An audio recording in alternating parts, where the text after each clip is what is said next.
Close your eyes, fill your head. Rest your body on the bed. Dream of roads that lie ahead. Dream of words unsaid.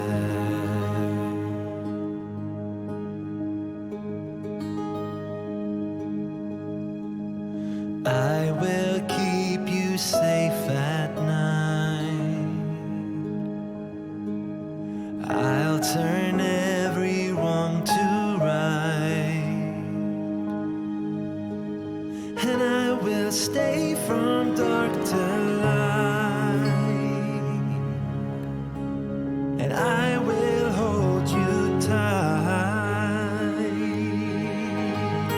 Though you're young and free, you're a part of me, and to you will come no harm. While you're in my arms.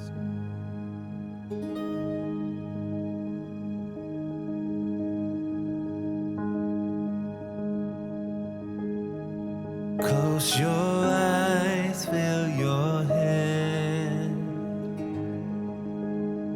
Rest your body on the bed.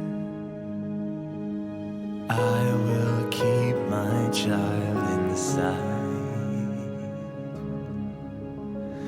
I will hold you tight.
Hello, everybody, and welcome to a first ever, what's hopefully going to be a series here on the Dot Lot. If you're here with us tonight, I hope you're comfy and you have your feet up somewhere, or, you're at least treating yourself to something today, because I'm excited to treat all of you to a little bit of an exciting brand new game tonight. Brought to you by the fantastic mind, creative mind of Craig, Nerdburger Craig, who runs Nerdburger Games. You know I love his content. Put it here on the channel before. And tonight's game that we're going to be playing is Good Strong Hands, a kind of whimsical but also dark look at an alternate fantasy reality. So I will talk a little bit more about that. But the most important thing is that this incredible game we're playing tonight launches on Kickstarter tomorrow morning. So check it out. The best thing to do is to go out there, show some support. If it's not your thing, I know you know somebody whose thing it is. So go share it. Encourage people to check that out. Yeah, and I'm actually going to give you a sneak preview of the Kickstarter video coming out tomorrow, provided by Craig himself. So here we go. Here we go. And then we'll come back and then we'll actually roll some dice and tell some stories.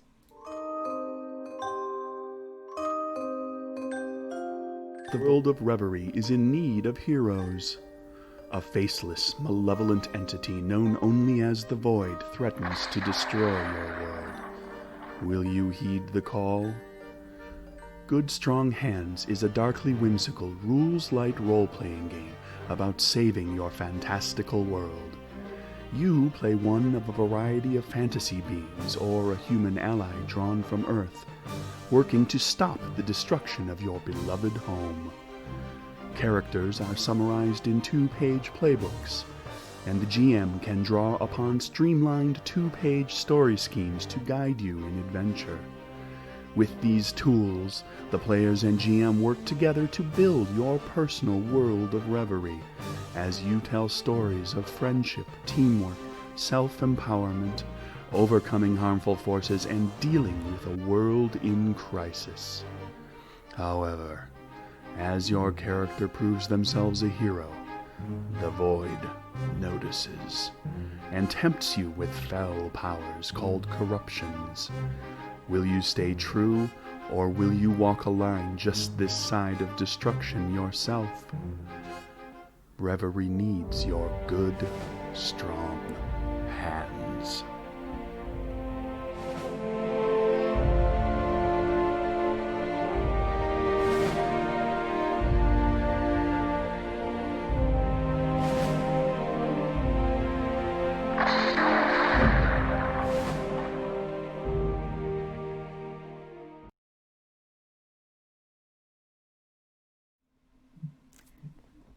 So, friends, welcome to this little game we're calling Good Strong Hands. I'm excited to run this module tonight, one, because it spoke to me very, very personally, and two, because it came directly out of the content you're going to get on this Kickstarter. It's actually provided a lot of GM prompts for this game. So tonight's both a little learning experience. We're going to talk about how to actually play this game, but more importantly, this campaign is in partnership with my dear North by Northwest, and we will be re-editing this content out into a 3-part mini podcast series for you to listen to through North by Northwest.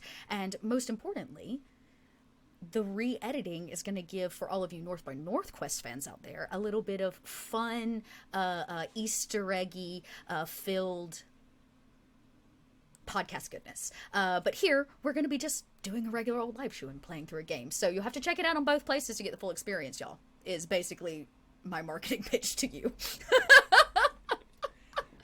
All right, so enough from me. Let's go around and meet this incredible cast. I'm excited to bring some familiar faces back and then some new faces to the table.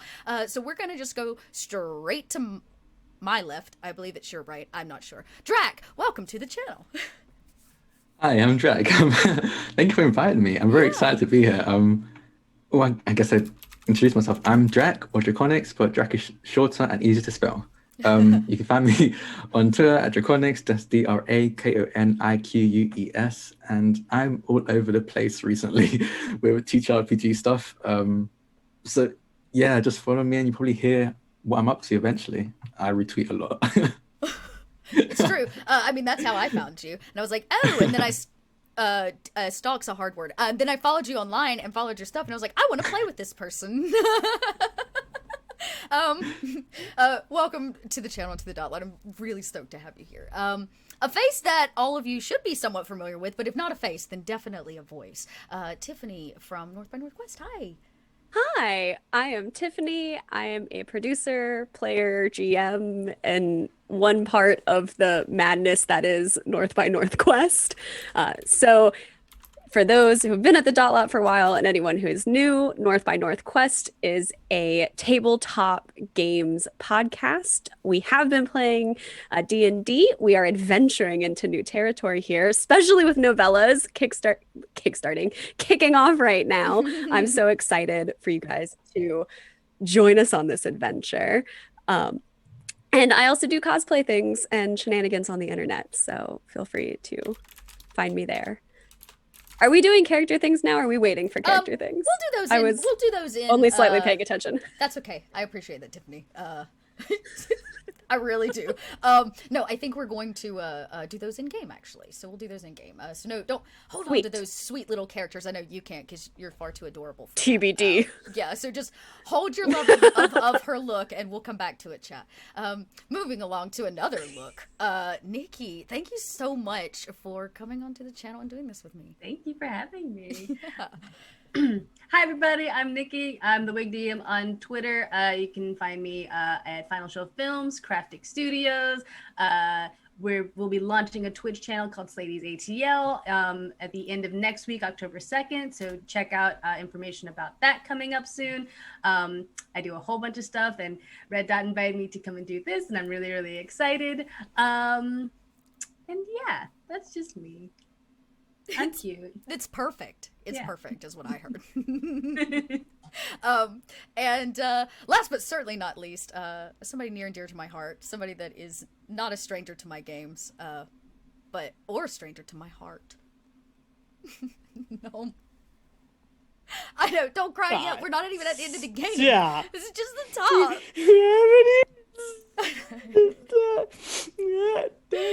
Hi everybody, my name's Gnome. You can find me on Twitch, Twitter, Instagram, all that stuff is Nomadic. I do a bunch of TTRPG things in TTRPG spaces, and I'm super stoked to be playing this game with all of these awesome people. Like, oh my god, that again, casting.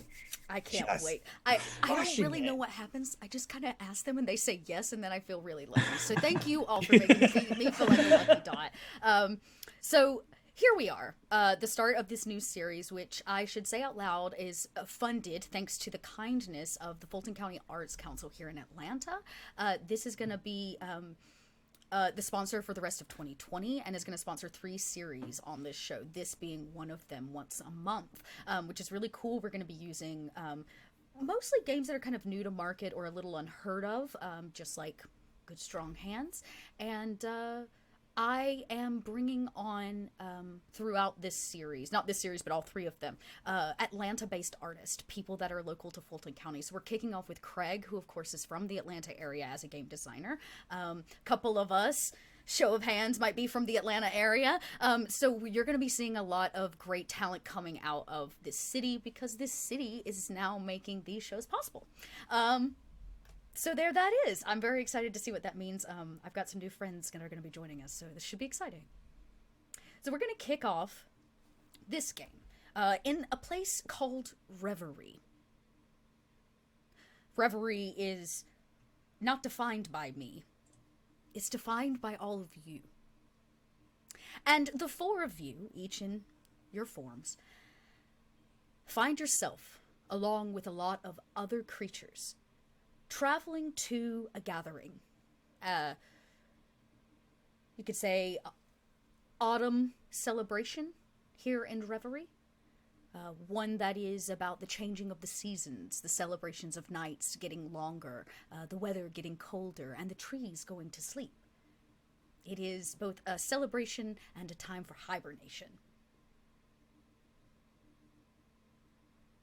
And amidst these creatures of reverie are each of you. And as we go around, I want you to tell me what your creature looks like making this pilgrimage of a sort to this forest. And I also want you to make sure to tell us your greatest fear and answer a question. But I'm going to ask that question based on what you tell me about your character. So it's going to be a little bit of back and forth here at the top. And this time we're going backwards. So Gnome, you're up first. Tell us about Thumper.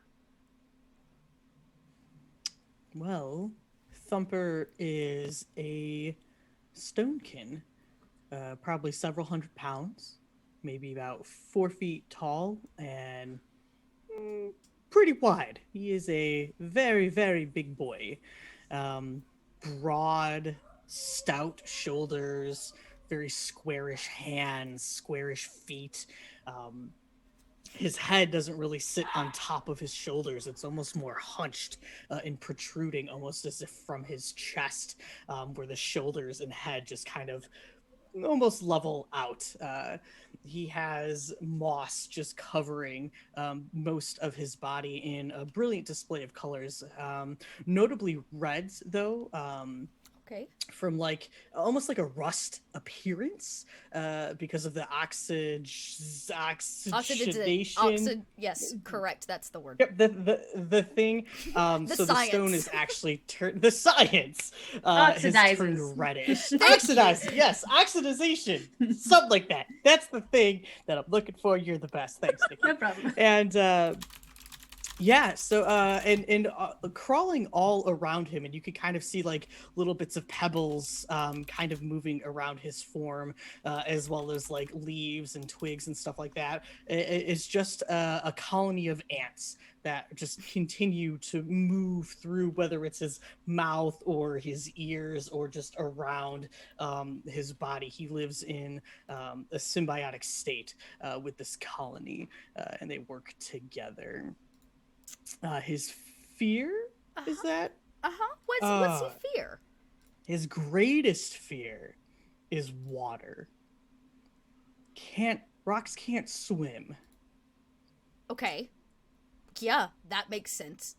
Yeah, he sink. He don't want to sink. Does it? I already feel so bad for your character. Oh no, Dot. Also, if Say those things already. if he were to get submerged, it also means the ant colony is gonna get hurt too. Oh, So, you like- can't put that on me. I just did that. I just did. Go ahead, make it rain.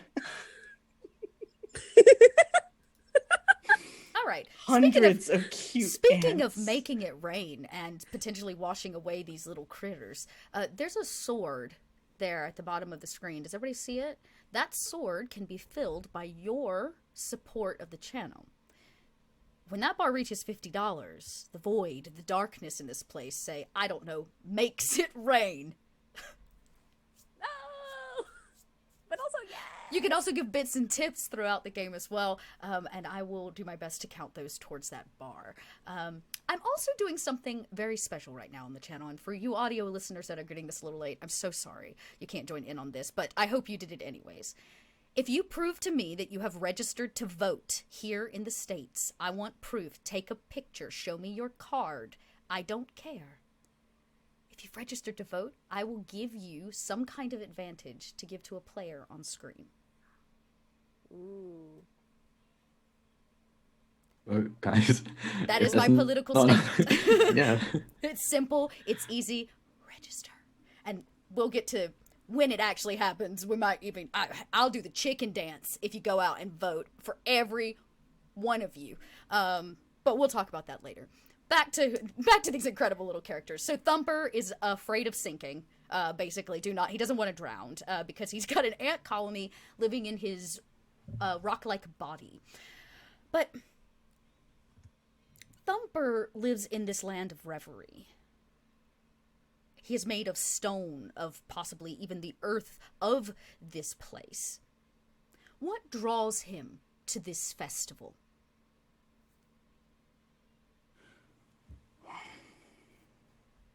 Probably just tradition. Stones don't just get up and move for anything, unless either out of necessity or, in his case, tradition.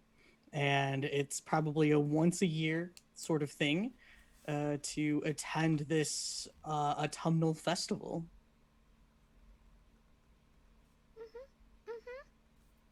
Okay. I don't. It's Oh God. tradition that it happens once a year. The leaves fall and the people celebrate. Nikki. Pom Pom. The glorious, I only imagine, chipper, I'll say. Pixie, tell us about Pom Pom. What they look like, or she looks like, and I'll give you a question when you're all done with your fears. Hi, my name is Pom Pom. I'm a pixie. I am about 3 feet tall. I haven't measured myself in a while. And I am purplish and also a little dark, but uh, I do genuinely believe in everybody here. Um, and she because it's getting cold, she's wearing her favorite dark hoodie. Um, it's very snuggly and warm, and she really enjoys wearing it. Other than that, she kind of like slouches and hunches herself and is very quiet, hides behind her bangs. But she's really excited to be here. What is Pom Pom's fear? Um, Pom Pom really is really afraid of being put out in the spot, like having attention drawn to herself. Uh huh. And she also doesn't like it when she can't use her wings. Her biggest fear is that she can't use her wings. Oh. Oh my. Okay. That is a great fear. Pom Pom, in this land of reverie, even in your quiet, kind of reserved state, there has to be something that you love about it. What do you love about the land of reverie? I really love going and finding these like quiet places where fairy rings are. I don't ever really hang out with the fairies. They pick on me sometimes, but the actual like rings that they leave behind are very colorful and bright and vibrant, and I really like the flowers and the mushrooms there. And I actually have a little flower crown that I really like. Nikki can't find her flower crown, otherwise she would it. I love it. Okay. Well then, it seems only fitting that you're coming to this celebration in what is said to be one of the quietest woods in the land. A place of calm and reserve for those seeking it, anyways. Next up on my screen, going backwards, is Tiffany. Tiffany Thimbleberry. I'm sure everybody's dying to know. What are you? Are you adorable bunny? Are you, like, tell us. Tell us. You are muted. Ow. Oh. Oh, no, now you're back. Oh, okay. You're back. I was about to be like, You're what did I press? I don't know. Okay. So Thimbleberry is a fawn. She has a massive curls covered in flowers, and she has like her fawn parts, her legs and tail. Fawn She's parts. Like her fawn parts. They're like a light brown. They're kind of reddish, and she's got an adorable little tail with some white on it. And she's very fun-loving. She's very flirty and dramatic, but also very honest. You can trust what comes out of Thimbleberry's mouth to be what she believes is the truth. She will always tell you her truth. It might not be the real truth, but it is definitely what she believes at all times. Nice. Yeah. Well, it means that you're the kind of friend most people want to have. You know, it can be very right? helpful. Because then it can be helpful, and it can, well, that's also true. It cannot be, but you know they'll never lie to you, is what I mean. Exactly. They're never going to lie to you. They just may not be a helpful friend. Yeah, she will tell you when there's food in your teeth, so that is useful. Yeah. See? That's the kind of friend we all deserve. So, Thimbleberry, what is your greatest fear as this adorable fawn in this land of reverie? She is afraid of heights, mostly because to get to heights you have to climb, and her hooves are not very good with that. She slips a lot. And she has a very big fear of blue food. I'm sorry. Not the color Can you repeat blue. that for everybody at home? Yeah, not the color blue, just blue Just food. blue food. Okay. Things you would put in your body through your mouth that is blue. So knowing We don't believe in that. okay, so Thimbleberry does not do blue food. Blueberries. No. And that void bar just filled. We'll get there in a second. Oh, already. Thank you so much for bringing in the darkness. Thimbleberry, knowing that your greatest fear is blue food, which of all the blue foods of reverie does this fear stem from? It stems from a blue fruit that we have that grows similar to grapes, but also it's like a mash between a grape and a blueberry. Okay. And it grows on vines. And one day, my dad and I were on a frolic through the forest. You don't walk, you frolic. We are fawns, after all. And he picked some for us to eat, but while we were eating them, he choked on the blue fruit. And now she thinks that all blue food will make you choke. And we all know this is a true danger, and she can't handle it. The real danger are the blue foods we never ate. Okay. Yeah. Got it. Wow, Thimbleberry. Well, here you are on your way to potentially even the forest where these tiny blue fruits grow naturally. It's a fear you have to overcome every year just to be able to come to the grand festival. Yeah, I have to go like the long way around. It adds an extra day and a half of travel because I won't go near them. And Hazelbloom, our glorious tall Hazelbloom, tell us what you look like and what your greatest fear is. Hazel Bloom is an 8-foot tall tree person. That's honestly the best description. It's exactly what you imagine. He's 8 foot tall. His skin is just bark, reddish brown bark. His hair is just, if you've ever seen I think it's called a drooping juniper. Yeah. His hair is just like a mop of those leaves, and his beard as well. He's got little flowers growing in his beard and hair as well that, if you've spoken to him before, change color depending on the emotion he's feeling. He's not very good at keeping a poker face because his poker face quite literally changes color. And I think another thing about the other thing that would be definitely noticeable is that he has 4 arms, which I think could be a thing that is not odd, but it's just very rare among woodkin.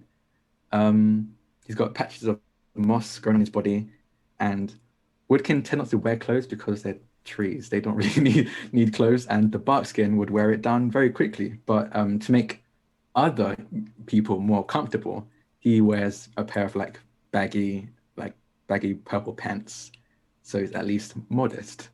And his greatest fear is uncontrolled fires and drowning. Okay, we have some elemental problems with this group. Yeah. No water. There's some serious elemental problems. Okay, so then I guess my question for him is,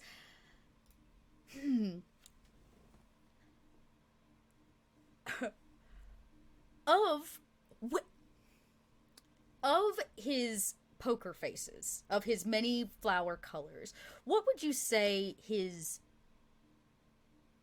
does he have, the other tree kind like you, like whatever are you're like a juniper, right? So the other ones that are kind of like you, do they all share the same like color pattern, or do you have something that's unique to you? Yeah, I think we all have our unique like tells. It's like how people have like usually have unique tells if they're lying or stuff like that. So like there's probably like I think the color is always the same. So like if you're angry, it's red, but maybe the tinge of red is different between every woodkin, stuff like that. So when So your red is showing, yeah. you know, Yeah. somebody he's not telling the truth. Okay.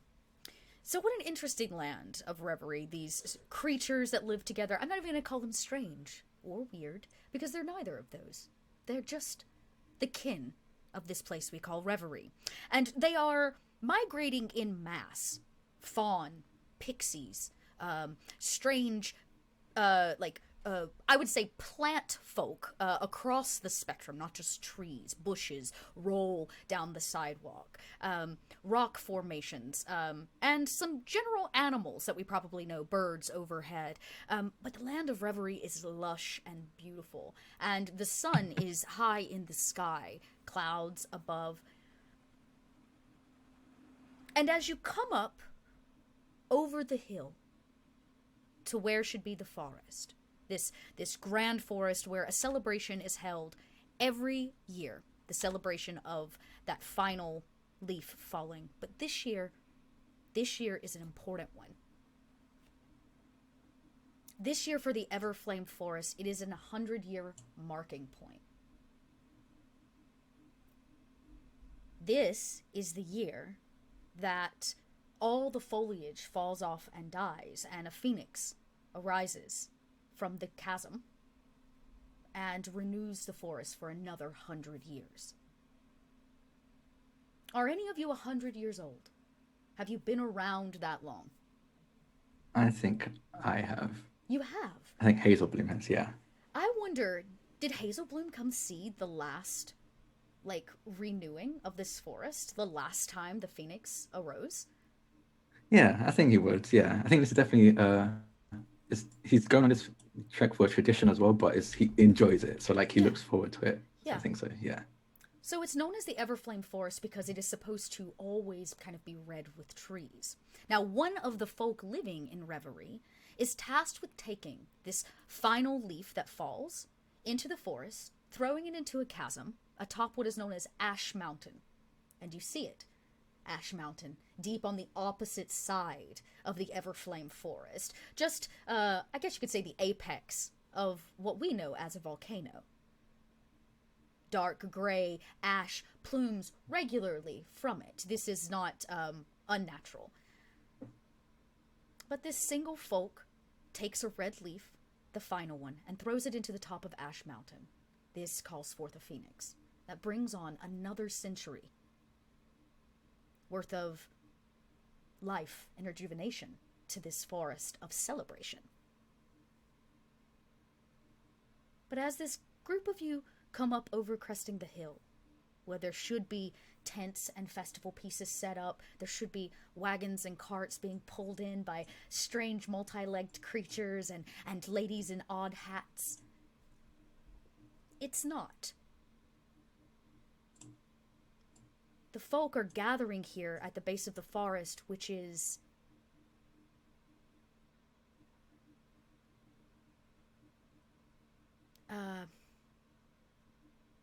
graying. It doesn't look red or lush or ready for a fall. It looks like it is dying.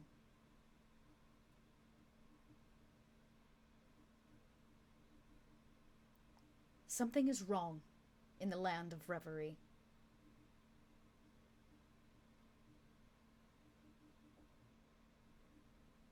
An older woman, a bullfrog, large in stature, she does walk on 2 feet, seems to be at the front of this massing of creatures. And as each of you kind of walk up, you stand next to one another. Your paths intertwined, your fates crossed unknowingly. Each of you look side to side. Tall, tiny, flying, ants, all of the above.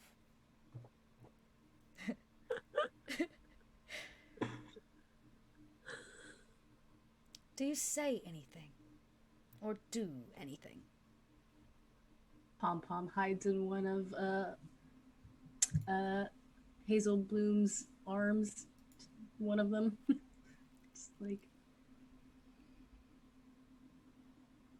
He kind of like looks down and just says, Don't worry. It will be okay. Thimbleberry kind of looks around and kind of looks over to Hazelbloom and Pom Pom. Do you know what's happened? This doesn't look right. this doesn't look right at all. This is not good. Oh, I feel bad. yeah. Well, do we know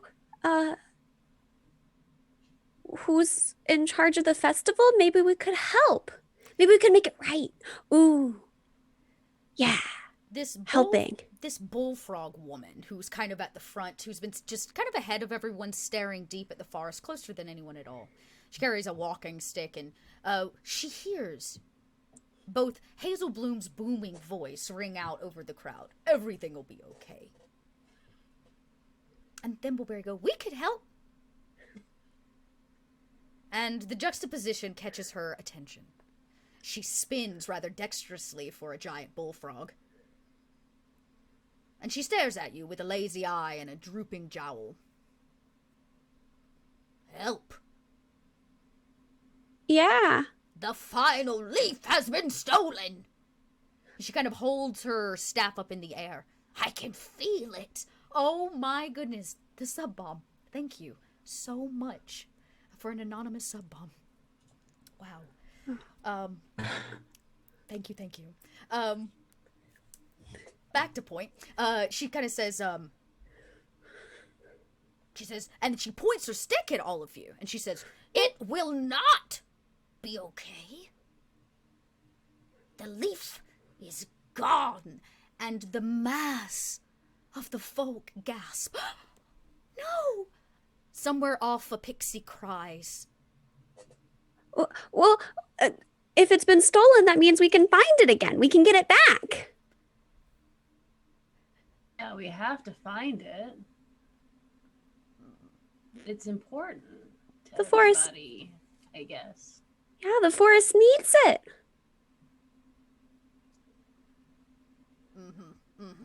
She kind of nods. She points around. Anybody else?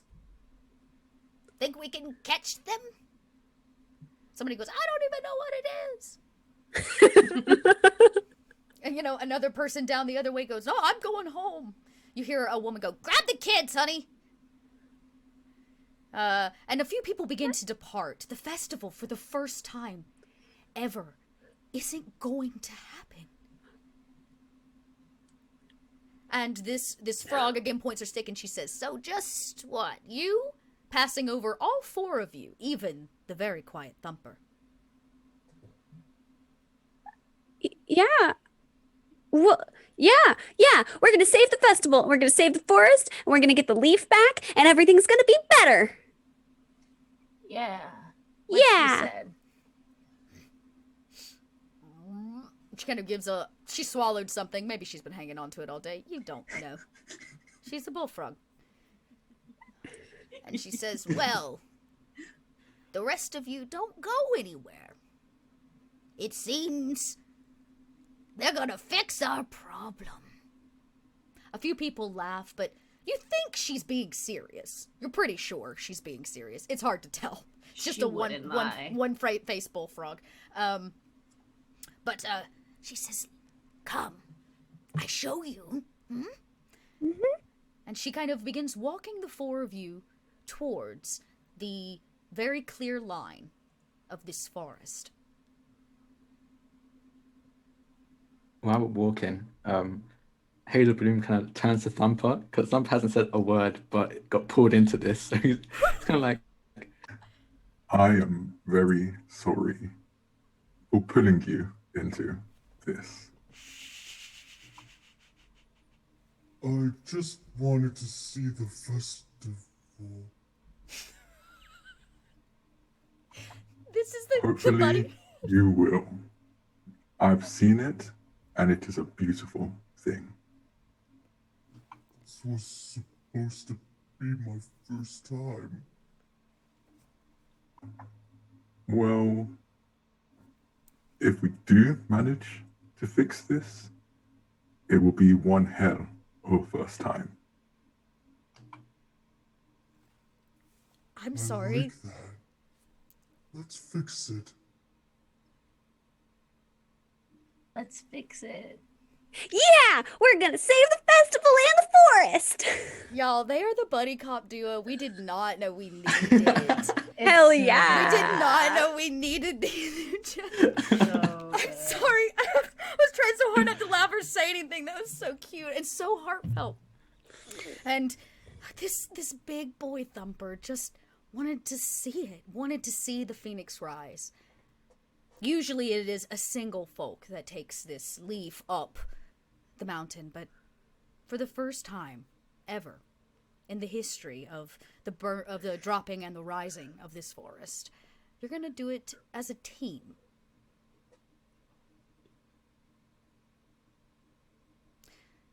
The bullfrog woman stops and swipes her stick out like a mom arm to stop all of you before you get too close. And she says, I'm Agatha. Oh, hello, Agatha. I'm Thimbleberry.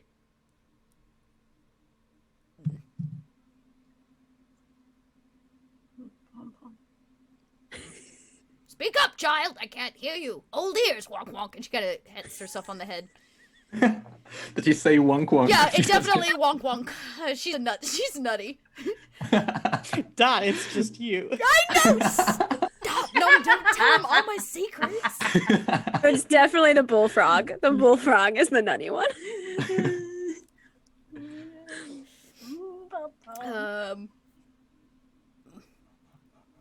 A thimbleberry. What about the two big ones? I am Hazelbloom. Thumper. My heart. Wonderful. Well, whoever you are, whatever you do, don't step on that. And she points to a set of footprints just on the kind of edge of the wood. She reaches out her kind of webbed hand and she puts it to the tree. And she says, I feel it. Do you hear it? They whisper. If you listen hard enough. And she kind of glares at Hazelbloom, knowing you know what she means. Something was taken from them. By them. And she points down to the ground, showing you the feet.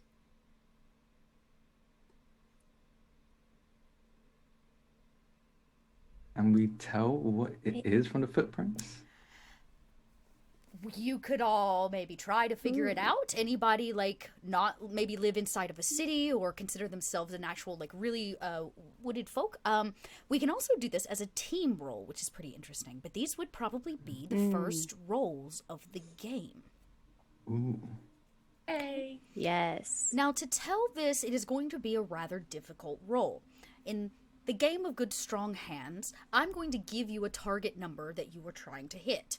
4, 5, or 6. 4 is a moderate task, 5 is a difficult task, and 6 is considered an incredible task.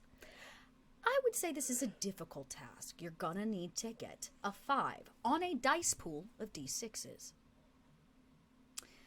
That dice pool is decided by your traits. Body, mind, charm, and heart. So each of you tell me how you think you would solve this mystery of what made these footprints. Pom Pom kind of like pokes her head out and she's like, maybe it's a creature of the forest, this forest, but like it's angry. It doesn't want the rejuvenation to happen. So maybe it's an angry fae. I know a little bit about the angry fae. They keep Oh. trying to recruit me, and I'm not angry. Just quiet. Yeah, you don't seem very angry to me. No, you'll know if I'm angry. It happened once. Oh. So I think she would try to use. She doesn't elaborate on it anymore. I just love that song. One time. You're so fantastical, Daria. Like, you really are. Thank you. You're like a pixie Daria. I love it so much. Yes. Yes. Okay, so what are you thinking you'll use for this role? I think she would probably use either. I think she might use heart actually. Okay. Because that's that. When I was reading up on it, heart is like your innate magical ability. Yes, it can be if you have innate magical abilities. Yeah. Yes, which as a pixie she does. She's quite magical. So what is your heart score? She actually has a 3. Okay, so even you would though have 3 die in your pool. Yeah. And you would start by rolling 3d6, and you're looking to get 1 5. 1 5 is all you need to succeed at what you're trying to do, which is identify. Here we go. Oh Holy my hot God! dog! So for our audio listeners, that is 2 6s and a 5, which is very good for this game. Okay. Wow. How do I want to do this? Okay. All right. So first off, you only needed 1 6, which means you get a spare. That spare 6 gives you something known as spirit. Let me double check that's the truth, but I'm pretty sure that is. 2 0, even better. I'm going to use that first void bar. Mark 2 or more hits. Okay, so this is what happens. If your character gets 2 or more hits on their trait check, your character succeeds at what they're doing. Because you got multiple hits, that success gains a boon. You mark a shadow on your character sheet. You see, in the land of reverie, the void is seeking out the strongest. It has to wipe them out or corrupt them. And when you roll multiple successes, you draw the attention of the void. Oops. Great roll, but was it worth it? But was it worth it? Yes, always. First, you know, Pom Pom, exactly what that footprint is. You know exactly what the additional footprints around it that most everybody don't even notice. A large army of skeleton have walked their way through here. Pom Pom, you know that skeletons' favorite pastime is plucking the wings from fairies. More importantly, they are led by something else. This foot, they are too tall, all of them, to be able to see it. It takes somebody that can really get on the ground. You can smell it. Fire. An ash wraith walked through here, leading an army of skeleton.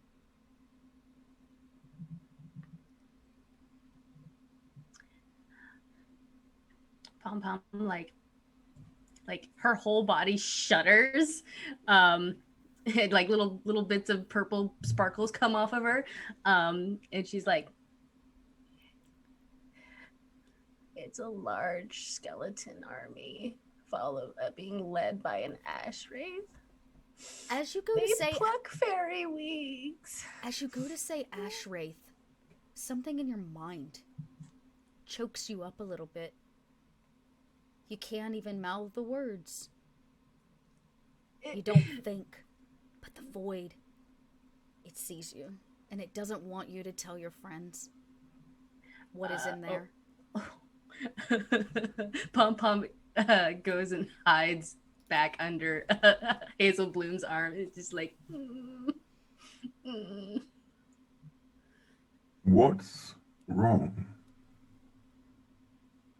Does she know that it is the void, or does she just feel like a large magical force is stopping her from speaking? It's more like you said yourself, you're a lonesome little pixie. You don't really know these folk. And the idea that maybe one of them is working for them, it's a corruption in your mind, possibly driven by your own fears of what this could mean for you if the four of you go in there. If you tell them, you all have to go. And there are skeletons in there that pluck pixie wings. She did a lot just now. I think her like she was like, oh man, this is really serious, and then realized all four of these taller beings are watching her, and then just got like, it's nothing. It's really bad. Just know that it's really, really bad. Does somebody else want to try to roll to see if you can tell what it is? All right. Yeah, I think while Pom Pom is looking at them and even sharing about the skeletons, Thimbleberry has started kind of like dancing around the footprints to like bend over and look at them, making sure she doesn't step in them. Yeah. So she's kind of like hopping around with her nose as close to the ground as she can get, like looking. I imagine you have a to try to figure it out. neck. You know, you like reach over the like the parameter, the like CSI scene that has been set up here by this little toad lady, and she. How do you think that you're going to try to figure out what this is?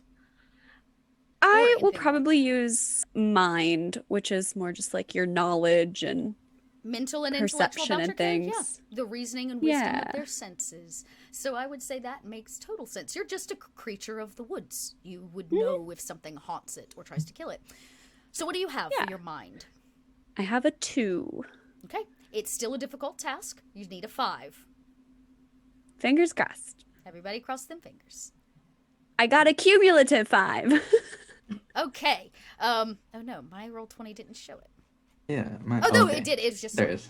You got no success. You two smell some kind of charcoal, like ashy. You know what I mean? Like your nose picks up on it, but you don't know what that is. And maybe because Thimbleberry's never had to experience or been in contact with a skeleton or an ash wraith.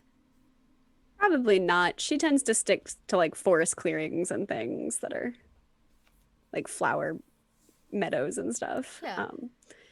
But so she kind of pops up from her like hop around sniff when Pom Pom says skeletons. She's like, oh yeah, it doesn't smell real good either. I'm with you, Pom Pom. It's bad stuff. You're so smart, Thimbleberry. Oh, thanks, Pom Pom. I would say about this point, because, you know, Hazelbloom knows the woods as well, but in a different way. You know the kinfolk of the woods. You see something that catches maybe your eye or eyes. A tree just on the perimeter nearby has been marked. There's only 2 ways to mark a tree permanently. You can carve into it, or you can burn it into the tree. And you see a handprint burned in, marking this one tree. Do you do anything or say anything? I think Hazelbloom kind of he's fairly old at this point. I think his eyesight is slowly disappearing, but so he takes a moment to squint and slowly comes closer, and when he realizes what he's looking at, he kind of gasps like and very cautiously approaches the tree to see if you can figure anything else out, like the size of the handprint, anything like that. Okay. Would you like to also do a mind, or is this more your heart, you think? I think it's heart. You think it's I don't think he's heart? ever come across anything like this, so I think everything he's feeling is pure feeling. Pure feeling, yeah. Maybe you even put your hand on this tree in a comforting way. This is kin. and we're going to get your heart roll. This one is also a difficult task of a 5. So what is your heart pool? A 2. Okay. Got. Oh. I mean, did it go through? It's just really slow. Come on, roll 20. Do you tell us what it is? A 5 and a 6. A 5 and a 6. Okay. Goodness. The 5 did it. There it is. The 5 did it. You put your hand on this tree and you immediately feel its pain. A literal heart to heart with another. My sound is lower than everyone else's. Very strange. Vision's not the right word, but osmosisly maybe. You can feel that burn into the side of this tree, marking it. It is, in fact, magic. Magic in Reverie is few and far between, and only certain creatures really get magic or the benefits of magic, but this is dark magic. And the void sees you through it. Take that extra 6 and mark a spirit, I believe. Let me double check. I want to make sure I tell you guys that right. And we see shadow for shadow. 2 Yes, hits. mark 1 shadow as a void tempts you for being adept and heroic. Don't mark spirit for this kind of success, but you do mark spirit for the first success. So both of you do mark a spirit for the first success die. Oh. Right? And then you would mark a shadow. Okay. Yep. So you get one of both. And these spirits check boxes can eventually be kind of cashed in, if that makes sense. For the sake of our game, we're going to lower it from 8 boxes to 5 boxes, because this is a one-shot, everybody, okay? So when you reach 5, if you'd like to do something with that, we can talk about what that is. The void reaches out to you, and this time I mean literally. You are near this tree. You feel this. And you watch as some kind of black ichor begins to squeeze out of the burn mark. And before you can even move or react, it has kind of solidified into this tendril. A tentacle, some might say. Multiple of them. And it begins to grab at you. You hear the bullfrog woman go, "Stop!" She kind of points her staff at it, and it kind of the tendrils still kind of reach for you, but they seem hesitant, as if maybe she's more powerful than she has let on to be. And she looks at you, Hazel Bloom, and she says, "Yes, you know. And she looks around and she says, "You can do this. You do not need me." And she snaps her fingers, and the ground begins to swallow her whole. Bye-bye! As she just disappears. Enjoy your sleep. Yeah, she kind of you can tell, she kind of waves. She tucks her stick in so it gets to go with her, and the ground just kind of swallows this old bullfrog hag whole. When she's gone, the ichor begins to move again, reaching for you, Hazel Bloom. Ooh. I'm gonna use one of my talents right off the bat. Okay. Cool. I'm going to use Vine Twine. So basically that is a spend, and I just got 1 spirit, so that's great. Spend 1 spirit and animate a plant no larger than a small tree to do anything you want. Okay. That a plant that size is reasonably do.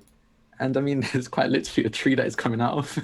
So I want to see if I can get that tree to, I don't know, is the tree bare? Because I remember you did say it is not barren. The leaves have not fallen like normal, Oh, but the okay. leaves are now grayed, as is this kind of ashy color exterior. It's like the forest is dying. Okay.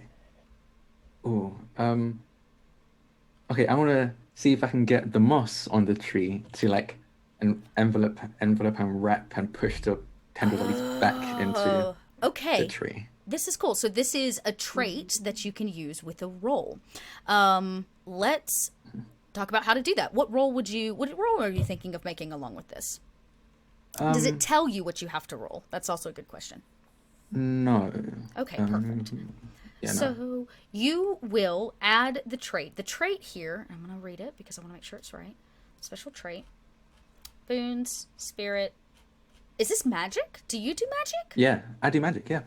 It's plant magic. Okay. If your character has talent with magic, right, it'll tell you what kind of magic. Does it tell you what kind of magic it is? Yeah, magic is plant magic. Plant magic. Makes vines, lift trees, blah, blah. Charm. There it says. So make vines lift up a tree instead of climbing would be body. Create a whirlwind of flower petals to distract a target. Charm. I would say this is a heart roll. You're encouraging this moss to swallow the darkness. And I think that makes sense. Yeah. And I'm like, you can do it, Hazel Bloom. And I'm actually gonna give you Boundless Heart.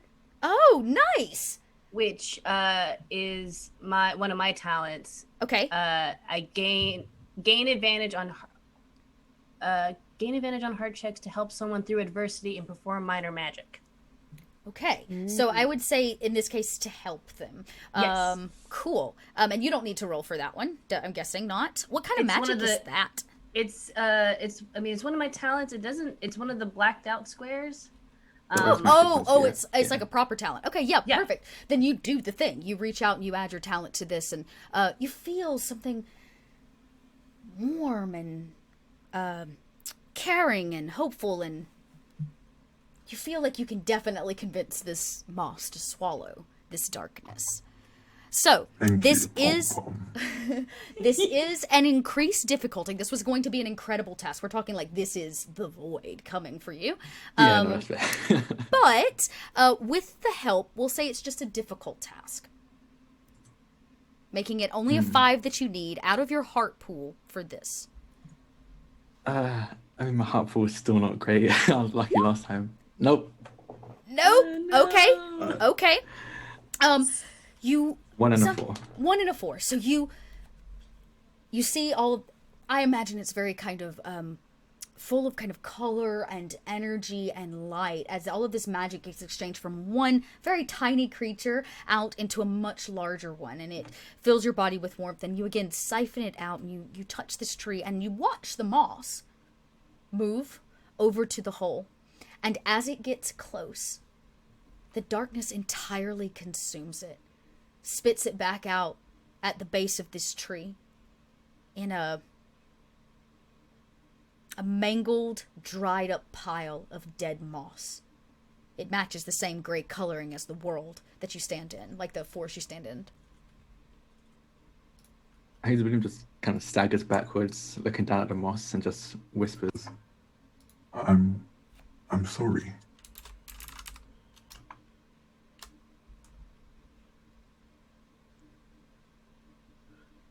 Did your best.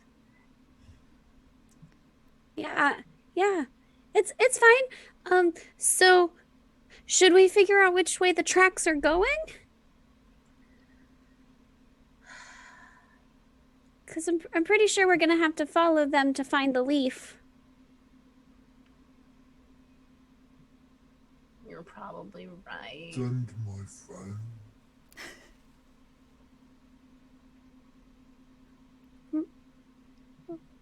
Would I?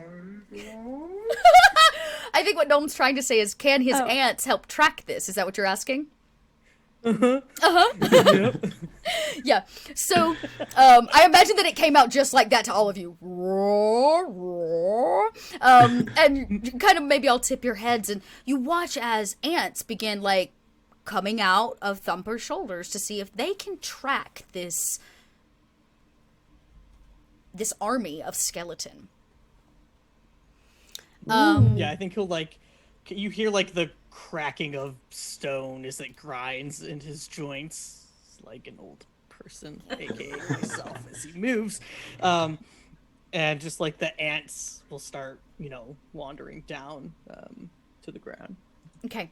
And they crawl your body to the ground, and they're going to try to maybe give you a direction. We'll say, would you say this is heart as well, or charming the ants into doing your bidding? Ooh. How would you like to Well, roll for I this? prefer heart. Okay. Okay. I would think controlling ants that live but inside your body heart is a could bit of a work too. magical ability. We can take heart. I would believe that this is also heart roll. I could spend a spirit if you want. Do you have a I spirit? have emotional depth. Oh. Okay. Yes. It says start with 3. Yeah, You it start- does, doesn't it? Yeah. Yeah. Okay. Yeah, you start Yeah, with you 3. start with Start 3. with That's 3. right. Okay. So yes, you so could I can spend one. spend 1, connect with someone emotionally without making a charm check. Perfect. We'll just say that you do that then. Because these are my buddies. These are your We buddies. take care of each other. Yeah. Bug buddies, little antsies. So the ants begin to pour out of Thumper's back, down Thumper's body, and directly onto the ground in these perfect straight little lines. The ants begin to form just like little soldiers straight ahead, and they begin doing what they do, what ants do. And Thumper, this kind of gift of spirit, which is what this is, you just imbued a piece of your spirit into these ants to be able to track this.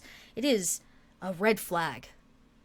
The darkness that is kind of sitting in the burn mark, the hand mark of this tree, notices you. It doesn't have eyes or a head to turn, but you can feel it, the darkness watching you.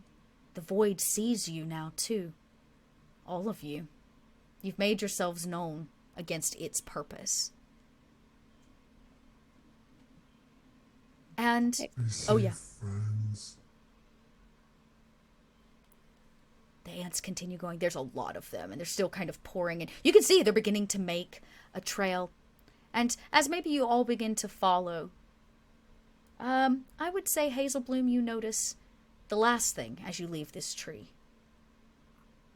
It is the only tree with a single missing leaf. There are none on the ground. They have not fallen yet. But somebody plucked a leaf from this marked tree.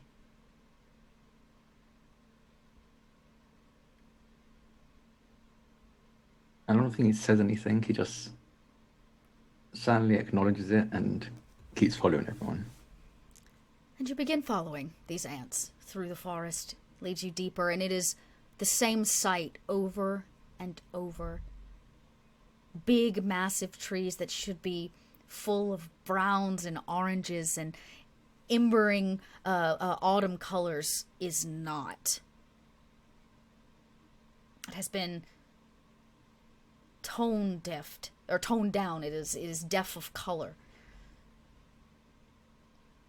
Eventually, the ants all collect and stop.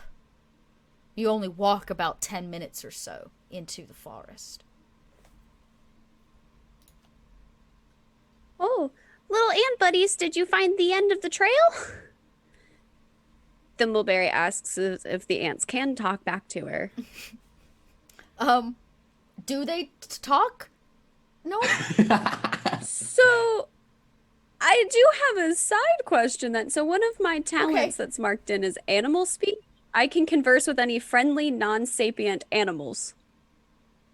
I don't know that if ants would count. They're non-sapient. Are they non-sapient? Yeah, I'm, okay.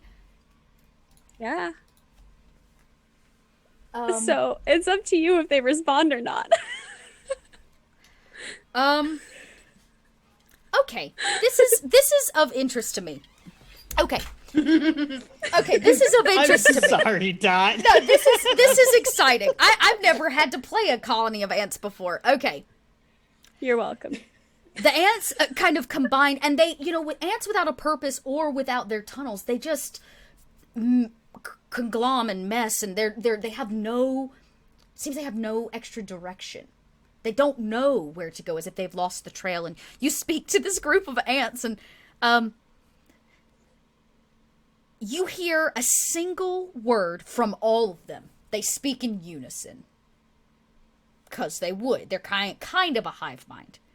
And the way you might put sound to water, and it kind of ripples and bubbles, their glob of ants do the same thing as they say a single word to only you, Thimbleberry, and they say, smelly.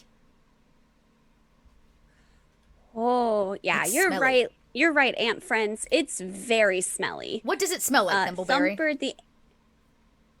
Oh, it's like a little bit sulfuric. Oh, yeah.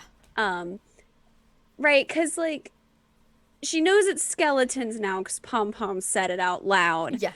So it kind of smells a little bit like sulfur and, like, dead leaves. Like, Yeah. that kind of decay smell. And she looks at Thumper, your ant friends say it's really, really smelly. And I'd have to agree. So I think we found them, or the end of the trail. The where we need to go. Are we supposed to find something at here? The Well, I ant... would think we would find the skeletons that have the leaf we need. But I do not see any skeletons. Well, you're correct there. And she kind of like fumbles with her words and starts looking around because she was very focused on the ants.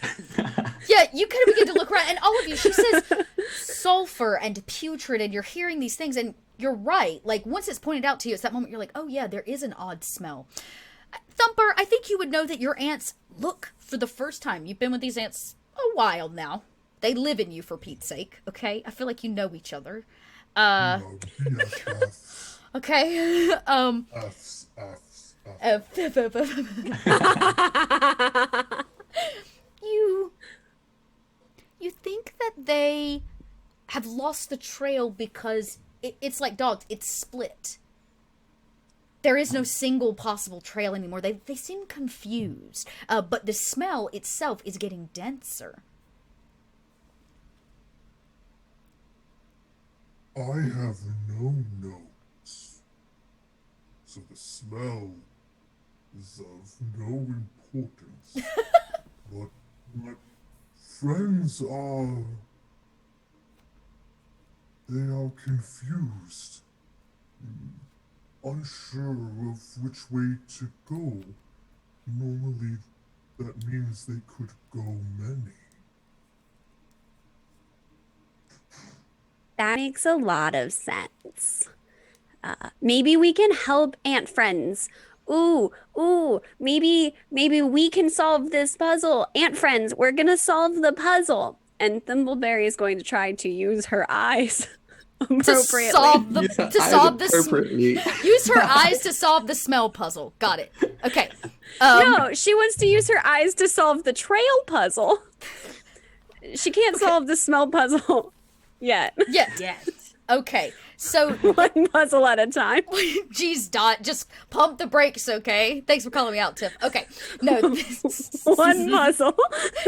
One puzzle at a time. So, we're going to make a trait check here for you to be able to do this. This is, I would think this is your senses, so this is mind. Cool. Yep. All right, that's a 2. If it's above, well, actually, I got a 6 in there, so I win. A 6. Wow, you won. You won. Good I was going to say, it was only it.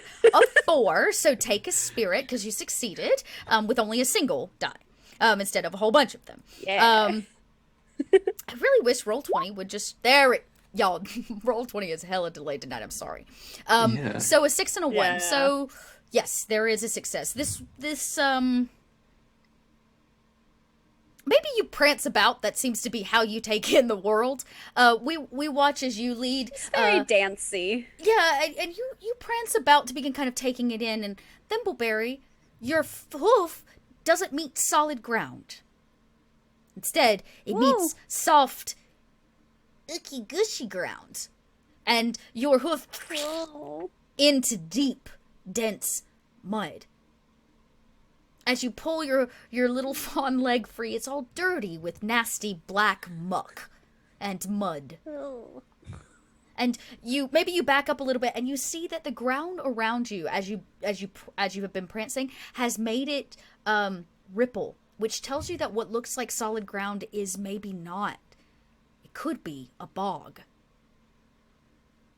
Oh, it's gross. Oh, it's all gross on my hooves. You guys, this is gross. And she starts trying to like kick the mud like off her hooves. Yeah. She goes, this is not solid ground. It looks solid. My eyes say, hey, that's solid. But the ground's all mushy and muddy and oh, I don't want to go into a bog. Oh, you guys, have you ever tried to get mud out of fur? Hazel Bloom She's just looks down at complaining. himself. No, I don't believe I have. It's not fun. It gets all caked in there and it makes a smell and just I mean, we gotta save the leaf, but like Just think about when we're all done and you get to take a nice warm bath. Ooh. You Yeah. could Okay. also sit on my shoulder. Oh, can I? Oh my god. Oh my gosh. Oh, she looks very excited. Now, the most important question of this game so far. How does Thimbleberry sit on Thumper's shoulders? Is it 2 legs around his neck, or is it like Shepherd carrying a lamb? Oh. Are you like dainty lady on a horse with Like both side legs? saddle? Side saddle? Yes. Okay. Side saddle. You know, like on strong arm posters where Yeah. like she's on one shoulder only. Yeah. Yeah. That's what we're doing. Yeah. Perfect. Love And I imagine Thimbleberry doesn't weigh a whole lot. Thumper, being a strong, earthly fella, you're able to pick her up and toss her over your shoulder. She's right, though. That one limb, it does kind of smell with this muck and this mud. And as you begin to look around, Hazelbloom, you're probably the only person old enough to know the real history of this forest. But you would know, you think, that there is supposed to be a pond near here, like a lake. It's part of the natural lake geography of this place, but it doesn't seem to be here anymore. It used to be called Deeping Well, but now it seems to be a bit of changed. It's now kind of a putrid bog. How odd. There used to be a pond here. Deeping Well. It may have become infected like the rest of the forest has. And as Hazelbloom says that, infected. Hands burst from this soft ground, skeletal ones. They wrap themselves around Hazelbloom's feet and Thumper's feet. Palms in the air. Maybe it swipes at you. Thimbleberry, you hang on tight as hands begin popping out of the ground as this skeleton army was, in fact, here. Your aunts led you straight to the source that was waiting on you as a trap. And this is where we end the first third of today's game. We'll come back Oh, with no! the battle at the bog. We're gonna Ooh. take a little break because we're human. You're human. Go get some popcorn. Go get some drinks. Get some fuzzy socks. Whatever makes you feel great. Maybe a friend that's not watching. That would be cool too. We're gonna take about 5 to 7 minutes so that we can go be human, not tree, rock, pixie, or fawn folk. And You don't know me. Yeah, you don't know me. You did show up that way, Tiff. And we'll be right back. We're gonna leave you with some information. Don't forget to check out Good Strong Hands. This is the perfect time for you to go get a sneak peek at that Kickstarter that launches tomorrow morning, y'all. Tomorrow morning. And we'll be right back. Hey gang, I'm gonna check yes, Twitter for all the voter registration proofs for advantages. Oh, I might have just doomed myself. I'll give those a check. Everybody, I may go down for a second and come back up. I'm hoping that's going to solve my audio problems. I think that's going to be able to help me reset my audio. So I'm going to give it a try. If not, we're going to come down just a second and we'll come right back up. So don't go anywhere. We'll be right back. And for all of you that sent those photo registrations, I'll check into those too. Here we go for a break. Sit tight.